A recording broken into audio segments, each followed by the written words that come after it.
In this video, we'll be discussing a very critical question: has immigration worked for Canada? The short answer is yes, and the long answer is coming right now. Now, for context, Canada has been very aggressive in pursuit of immigrants for a number of reasons. One of those reasons is its very low population, which is 38 million, for a country that is the second largest in the world in terms of landmass and top 10 in the world in terms of economic standing. Certainly not all 38 million are working. There are children, there are senior citizens, and others not working for one reason or the other. So it desperately needs immigrants, but not just any immigrant. It needs skilled immigrants. It needs immigrants that can come young and can come and work and contribute to the tax base, work and build capacity, work and contribute a bit in terms of knowledge and expertise in the workplace. Now, let's take a look at some of these reasons. The first is boost the economy. Immigrants boost the economy by adding to the workforce. They boost the economy by adding to the workforce. And when we say adding to the workforce, we're talking about in terms of skills,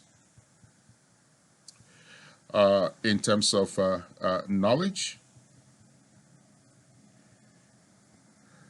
We are also talking about in terms of capacity, right? And then, of course, when we talk about creativity, they come with creativity, and they have insights, right? They have insights into different business aspects, etc. And this is very important if this country, Canada, is to compete. With the rest of the world. It needs to have people that understand the workplace, understand how the workplace operates, have experience, and bring that experience to bear. So it has really worked for Canada, especially with the rise of small businesses. And most of these businesses are being run by immigrants who have come in to say, well, I'm going to express myself in the workplace this way. And so they open businesses, and if they're opening businesses, it means that those businesses are paying taxes to the government. They are employing Canadians. They're employing Canadians, and those Canadians in turn pay taxes to the government as well. So it appears to be a win-win situation, because with these small businesses, then the economy moves forward. And small businesses are really the drivers of the economy. They are the drivers of the economy, especially in a democratic society and a free market society. Small businesses are the drivers of the economy because they hire quite a lot of people, and they meet the needs of citizens, and they are convenient. They are there, just around the corner. You can take advantage of them, and they are able to meet those needs. So from this standpoint, it's very critical to understand how immigrants have really enhanced the Canadian workplace through the skills, as we just said moments ago, by getting involved in small businesses, networking, and so forth. But also, they've contributed to the population growth. And again, this is in terms of Canada, this is very significant because immigrants have contributed anywhere from 5 to 7 million in the last 30-something years to the Canadian population. And this population growth is very important because you need citizens that can get into the workplace and be able to sustain it. You need citizens for a variety of reasons: to support services, to support processes, to support programs, to even be in the military, etc. So the population growth has been very significant for Canada and has been very helpful as well to give it a very solid core in terms of economic contribution that will sustain its economy for many years to come. And immigrants invest as well. So they come with money and they invest. They invest in different ventures, but not only investing, they are also participating in the economy by consuming products in the economy, right? So they consume products in the economy. They invest funds into the economy as well. And all of this contribute to economic growth. So they are consuming, they're investing, they are participating in the economy. And so the more people come and participate in the economy, the more they have economic activities, and the GDP rates go up. The GDP rate goes up because of all of these economic activities going on in the country. In addition to all of this, they bring diversity to the society, but also to the workplace. They bring diversity to society and to the workplace. And diversity here is not only in terms of skin color, although that's important, but in terms of perspectives, and in terms of ideas, and in terms of experiences, and in terms of outlook. And all of this is very important, because if you're going to be able to compete with the big countries, the countries that have a large economy, like the US and the UK and Germany and France, etc., you need this kind of experience in your workplace. And that brings in the fifth point here, which is they bring global experience. So immigrants bring global experience with them. So they've had experience in their countries, and some of them have traveled around the world, and they bring their experiences to bear in the workplace. And again, today we're in the fastest craze of globalization, and the countries are tied to other countries economically. They are tied to other countries socially and politically. And you will need this kind of experience. Every country needs this kind of experience to be able to compete and interact effectively on the global stage. So immigrants bring in a global experience, and some of the companies are hiring immigrants as their CEOs.